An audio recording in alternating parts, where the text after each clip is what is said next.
Mother Nature doesn't always play nice, but that doesn't mean that we still can't have fun. Beat the rain or escape the heat by taking on your own European-style race. And if you follow me, I'll jump into my own mini Ferrari, which I like to call the Rockstar.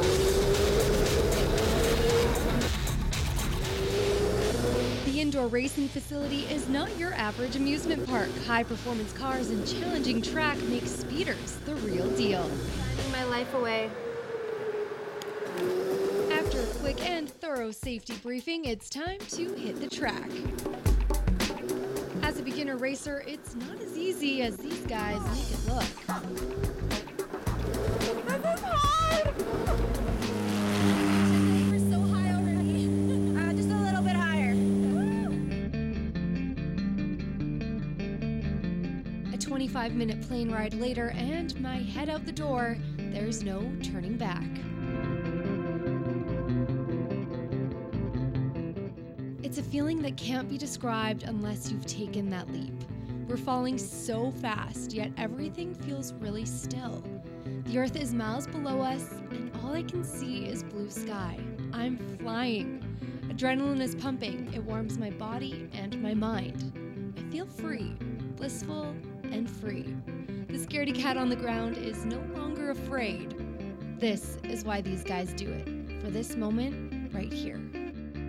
Okay, that was the best thing of my life. This girl knows how to skydive. That was so awesome. That's our geocache. It should be about 50 meters off in this direction. So instead of going through the bushes, maybe we'll go along the edge of the bushes. Geocaching is a modern-day treasure hunt. Using a GPS, you punch in coordinates for the cache, and you can start scouting out one of over 80 hidden treasures in the park. If we're lucky, we found it. Found our geocache.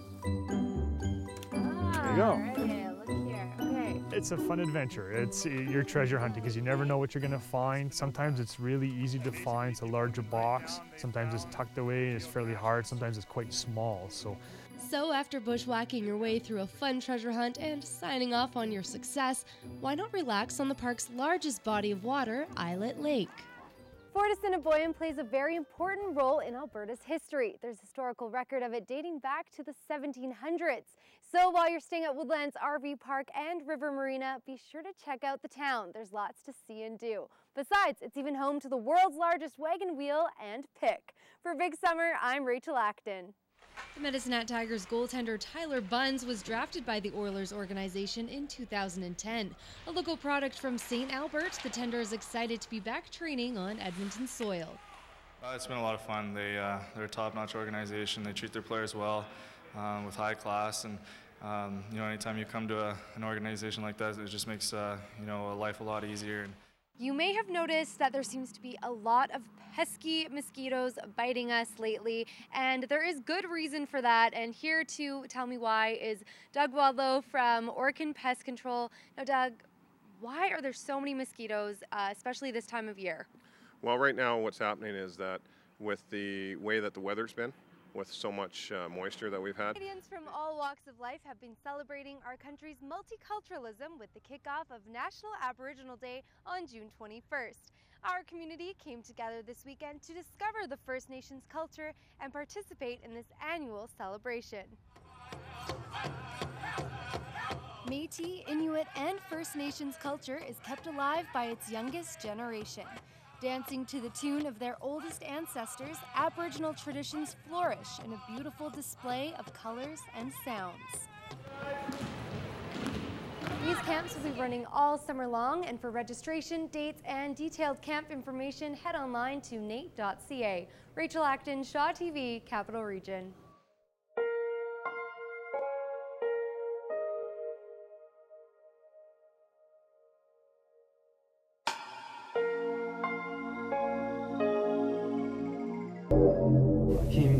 Moran is one of those patients who really broke my heart. Hospital. Hospital diagnosed me with HIV. We couldn't believe that. I'm Greg Siver, and I'm a paramedic here in Edmonton with Alberta Health Services. It's been a few months since Greg Siver put on his navy blue uniform. In February of this year, Siver was diagnosed with myelodysplasia, a terminal bone marrow disease. His only hope for a cure is through a bone marrow transplant, which, fortunately for Greg, will happen very soon. I've been lucky to get a donor, and I'm going to have a transplant on July the 13th. Greg has had cancer twice. High dosage of chemotherapy caused the dormant bad cells in his bone marrow to attack. Numerous transfusions of blood and plasma have been keeping him alive while waiting for a bone marrow match. I feel relief in one sense that I have another opportunity, another chance at life. I'm apprehensive because the procedure is very dangerous. I don't know if the match is going to work. I don't know if my body's going to reject it. There's nothing else they can do. So once I go through this is it. Finding a stem cell or bone marrow match can be like searching for a needle in a haystack. The donor must have the exact same genetic makeup as the recipient. Healthy donors are recruited by doing a simple swab of their cheeks for DNA testing. After hearing about Siver's prognosis, the EMS team was quick to put themselves on the donor list. He's one of ours. He's one of our brothers, and this is what we do. If one's down, we all gather to get him up. We deal with these people, every day. It just strikes a little bit harder when it's one of us, and anything we can do to get him up, It really does give them a lot of hope to know that there's people out there willing. Not everybody who joins one match will necessarily be matched to a patient and end up donating, but just by joining the registry increases the odds of patients finding matches, and it gives the transplant centers lots of options. So it's really important to do, and it's so simple, it takes 5 to 10 minutes of your time to do. I donate blood, I've donated plasma, and one match, it just seems, for one thing, it's like the only shot somebody may have at surviving, and it's something that I regenerate. So it's not like if I donate my liver, I'm going to have no liver. If I donate some of my bone marrow cells, I'm going to get more. I want to thank those individuals for keeping me alive. If it wasn't for them, I would not be alive right now. I wouldn't have the opportunity for my Vidasa chemotherapy medication to work, and I wouldn't have the opportunity of getting a transplant if it wasn't for those people who gave blood.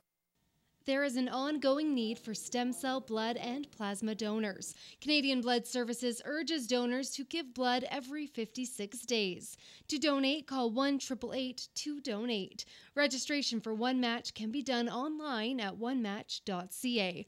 Rachel Acton, Shaw TV, Capital Region.